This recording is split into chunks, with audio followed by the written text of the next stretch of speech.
Welcome to my YouTube channel. Please subscribe my YouTube channel. A Minecraft movie, based on the best-selling computer game in history, smashed all expectations to become the biggest film of 2025 so far. Released 2 weeks ago, the movie, starring Jack Black and Jason Momoa, raked in £237 million at the box office in its opening weekend. In the US alone, it made £123 million over the same period, beating scores of blockbusters including Barbie and The Hunger Games, and nearly doubling the takings of Oppenheimer. While many critics have sat on the fence, audiences love it, though maybe a bit too much. Screenings have descended into chaos, with a social media craze seeing hysterical teens shouting out and chucking popcorn. One screening even saw seats being ripped up, while another had a live chicken brought in. The cinema's frenzy has echoes of 1956, when teens across Britain smashed up seats so they could dance to Bill Haley's film Rock Around the Clock. The movie was banned in several cities, provoking further mini-riots. In an era of huge flops such as Snow White, Minecraft has been heralded as the savior of cinema and proof kids will still go to the movies. After all, the game that inspired the film is played by more than 140 million people each month, even in Antarctica and the Vatican. But given the pandemonium it inspired, others wonder, if this is the future of cinema going, is it worth saving? The film follows a group of real-world misfits sucked through a portal into the block-building world of Minecraft.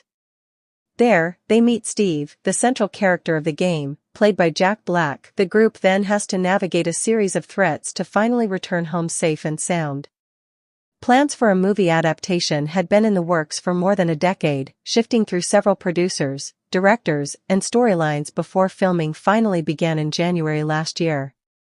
At one point, British comic Matt Berry was said to be in line to play the lead role, but it went to black, and it is his shouted phrase "chicken jockey" in the film that triggers all the chaos in the audience, mostly among teenage boys thanks to a TikTok craze. It is the cue for teens to shout at the top of their lungs while jumping around and throwing popcorn.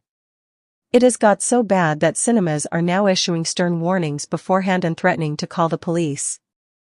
One moviegoer told the BBC, "It was the worst cinema experience of my life. I left the cinema with lettuce down me and they were rude about female characters." Another in Wales told the Powys County Times, "Quite honestly, I've seen monkeys at Chester Zoo behave more civilized than those at the 1:45 p.m. showing on Saturday." To help control the behavior, branches of Cineworld held one-off chicken jockey screenings on Sunday, where audiences were encouraged to dress up and shout at will. But they were warned to not go full creeper, a reference to the Minecraft characters known for blowing themselves up.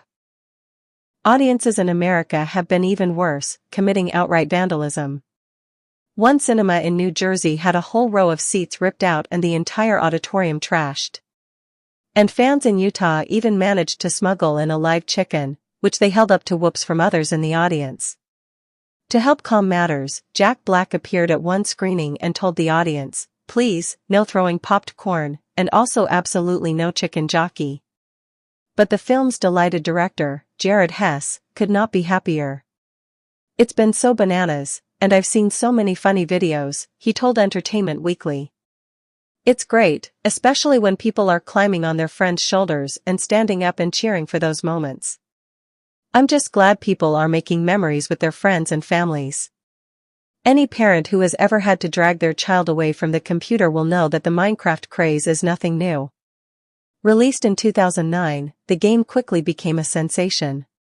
Players are spawned into the blocky, low-definition and virtually infinite world as the character Steve. From there, they can mine resources and then craft them into other items. Armies of players have gone viral for recreating entire online cities, while others have even built working computers entirely within the game that can run Minecraft within itself. In 2014, the game was sold to Microsoft for an unprecedented $2.5 billion. The deal made its creator, Swedish programmer Marcus Notch Persson, an overnight billionaire. A month after completing the sale, he outbid Beyoncé for a home in California's Beverly Hills, which at $70 million was a record for the area at the time. But it was not all a fairy tale.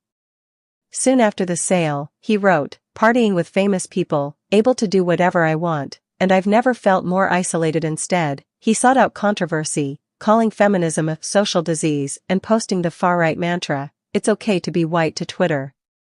Person's erratic behavior ended up with him being excluded from the game's 10-year anniversary celebrations in 2019.